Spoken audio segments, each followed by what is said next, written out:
नमस्कार viewers, Pathfinders bye Unacademy के YouTube channel पर आप सभी का स्वागत है। फ्रेंड्स, प्राइम मिनिस्टर मोदी जब पावर में आए थे तो उन्होंने एक बहुत ही इंपॉर्टेंट स्लोगन दिया था। वो था सबका साथ सबका विकास। उसमें ऑब्वियसली आगे जाकर सबका प्रयास ऐड हो गया, लेकिन ये एक सिंबल नहीं था, ये आने वाले समय में देश के लोगों के लिए एक मैसेज था कि आने वाले समय में इंडिया जो है वो एक डेवलप्ड कंट्री बनने का सपना देख रहा है, विच इज विकसित भारत। 2047 तक भारत को एक डेवलप्ड इकोनॉमी बन जाना है। लेकिन प्राइम मिनिस्टर मोदी और भारत सरकार को पता है कि विकसित भारत तभी सस्टेनेबल हो सकता है जब वो इंक्लूसिव भारत हो, जब सबका विकास हो। अगर विकसित भारत में केवल कुछ ही लोगों का विकास हो रहा है और बाकी लोग गरीब हैं, तो फिर उस ग्रोथ का कोई फायदा नहीं है। और इसीलिए shape of the economy along with size of the economy, ये दोनों बहुत ही अहम हमारे फंडामेंटल गोल्स होने चाहिए आने वाले समय में इकोनॉमिक ग्रोथ के लिए। और फ्रेंड्स, उसी सबका साथ सबका विकास के लिए आज एक बहुत ही बड़ी दिन है, बिकॉज आज वर्ल्ड ने इस बात को एक्सेप्ट किया है कि जो भारत का ग्रोथ स्टोरी है, जो भारत का इकोनॉमिक मॉडल है, वो कई सारे विकसित देशों से भी बेहतर है। और इसका ये नतीजा है कि आज भारत वर्ल्ड की फास्टेस्ट ग्रोइंग इकोनॉमी तो है ही, लेकिन साथ ही साथ भारत एक ऐसी सोसाइटी है जहां पर इक्वालिटी बहुत ज्यादा है as compare to other countries. अब फ्रेंड्स, बेसिकली मैं किस न्यूज के बारे में बात कर रहा हूं, तो मैं बात कर रहा हूं वर्ल्ड बैंक का एक रिपोर्ट आया है।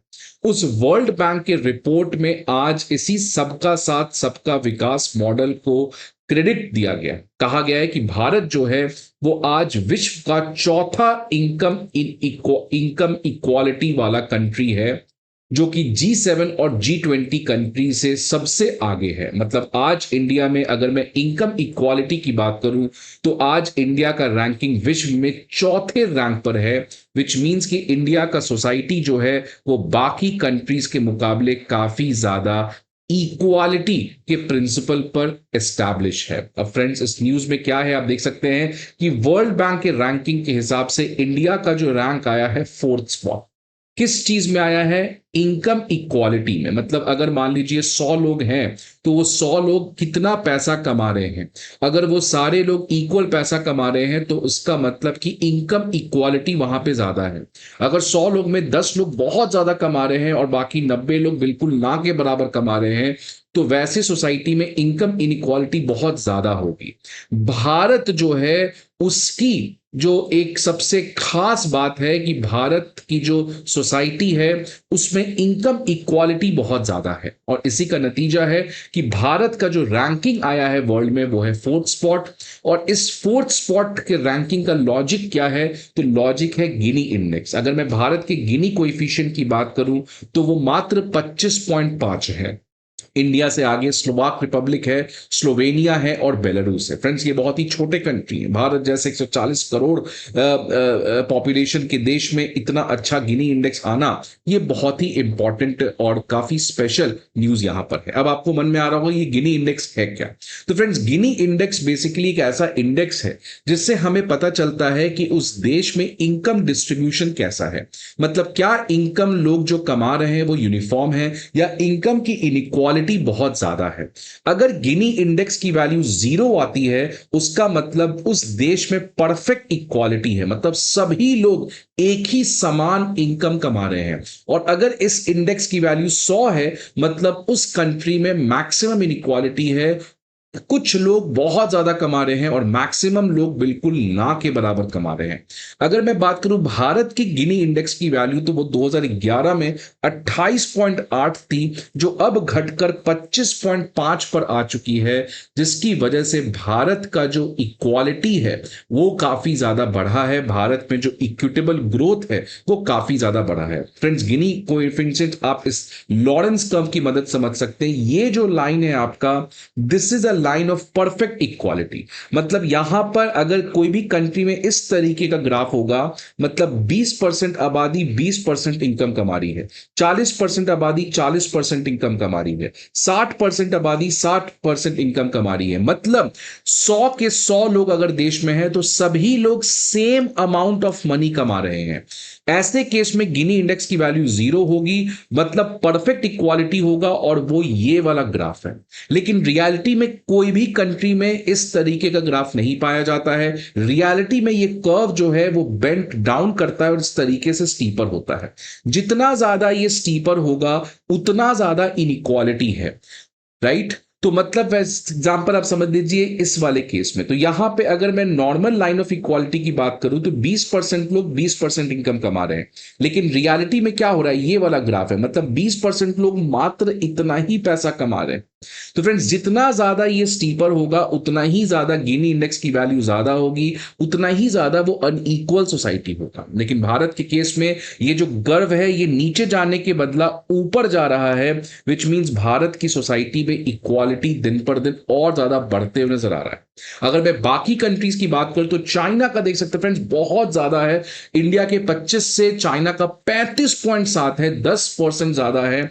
और यूनाइटेड स्टेट्स का तो और ज्यादा है, 41.8। इनफैक्ट G7 और G20 में सारे कंट्रीज का जो गिनी इंडेक्स की वैल्यू है वो भारत से ज्यादा है। इसी कॉन्टेक्स्ट में आज भारत सरकार इस पर्टिकुलर रिपोर्ट के आने के बाद काफी ज्यादा खुश दिख रही है। भारत सरकार का कहना है कि ये बताता है कि कैसे हमारी सरकार जो है वो गरीबी हटाने का प्रयास कर रही है, लोगों के लिए फाइनेंशियल एक्सेस को बढ़ाने का प्रयास कर रही है, और जो गरीब लोग हैं जो पीछे छूट गए सक्सेस स्टोरी से उनके लिए वेलफेयर के सपोर्ट भी दे रही है। अगर मैं बात करूं वर्ल्ड बैंक के रिपोर्ट में क्या क्या रीजंस दिए गए हैं क्यों भारत की सोसाइटी में इनइक्वालिटी कम हुआ है, तो उसके बहुत सारे रीजन। सबसे पहला रीजन है जिसकी वजह से ये आज एकम्प्लिशमेंट हम अचीव कर पाए हैं कि भारत में सरकार के पॉलिसीज की वजह से मैक्सिमम लोग गरीबी रेखा के ऊपर आ चुके हैं। इनफैक्ट वर्ल्ड बैंक के 2025 का पॉवर्टी एंड इक्विटी ब्रीफ के हिसाब से 2011 से लेकर 23 तक के बीच में हमने लगभग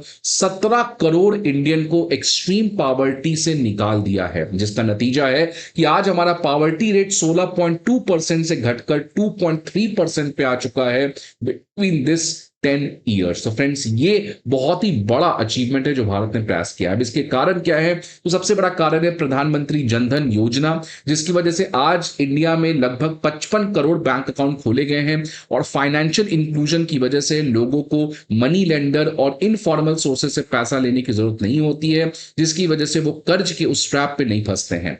आधार की वजह से फ्रेंड्स आप देख सकते हैं कि आज हर एक का लगभग एक डिजिटल आइडेंटिटी है, और आज सरकार जो है वो सब्सिडी का पैसा डायरेक्टली बेनिफिट ट्रांसफर के अंदर ट्रांसफर कर रही है, जिसकी वजह से सरकार का पैसा लगभग 3.48 लाख करोड़ हमारा पैसा बच पाया है। बिकॉज पहले पता है आपको फ्रेंड्स, एक पर्सन के पास 5-5 राशन कार्ड होता था, बट आज आधार के आने की वजह से हम इस particular duplicacy wastage of resource को काफी कम कर पाए हैं।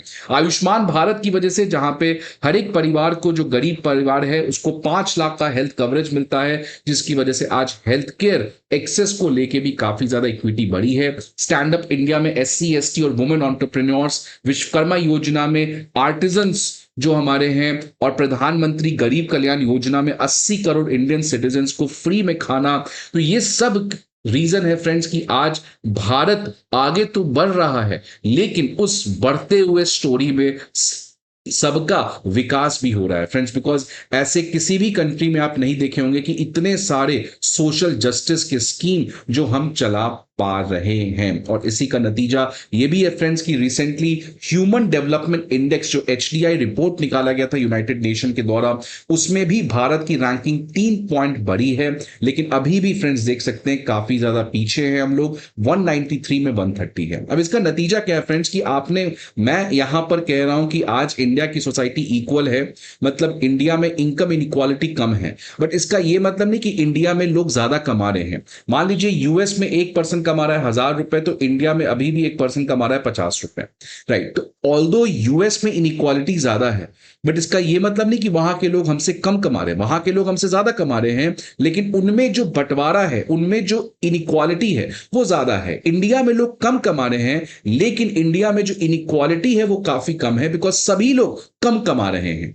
तो फ्रेंड्स ये आप समझ लीजिएगा डिफरेंस कि इस न्यूज के आने से एक चीज हमें अच्छा भी दिख रहा है कि यस इंडिया में इनइक्वालिटी कम है, बट इसका ये मतलब नहीं कि इंडिया बहुत ज्यादा कमा रहे हैं। बिकॉज अगर मैं आपको पर कैपिटा इनकम मतलब एक आदमी इंडिया में कितना कमा रहा है अगर उस बेसिस पे मैं रैंकिंग निकालूं तो 194 इकोनॉमीज में इंडिया बहुत ही पीछे है 143rd पोजीशन पे। सो फ्रेंड्स इस पर्टिकुलर न्यूज के आने की वजह से ऑल्दो एक अच्छी बात पता चलती है कि भारत का जो ग्रोथ हो रहा है वो सस्टेनेबल है, वो काफी इक्विटेबल ग्रोथ है, लेकिन अभी भी भारत को काफी तेज रेट से अपने नेशनल इनकम को बढ़ाना पड़ेगा, तभी हम आने वाले समय में एक भारतीय ज्यादा से ज्यादा पैसा कमा सकता है।